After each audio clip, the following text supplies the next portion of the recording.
حضرت عایشه گفتن که یا رسول الله این علمت ای لیلة لیلة القدر ما اقول فیها. یا رسول الله اگر دانم که شب قدر است چی گویم؟ در شب قدر چی گویم؟ قال قولی.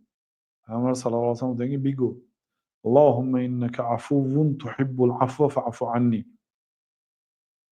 ای الله انك عفو، تو بسیار عفو کننده هستی، بخشنده گناه هستی.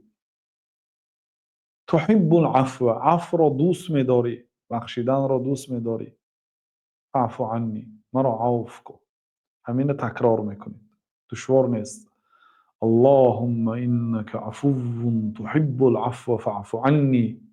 اللهم انك عفو تحب العفو فاعف عني. گفتم میگیرید.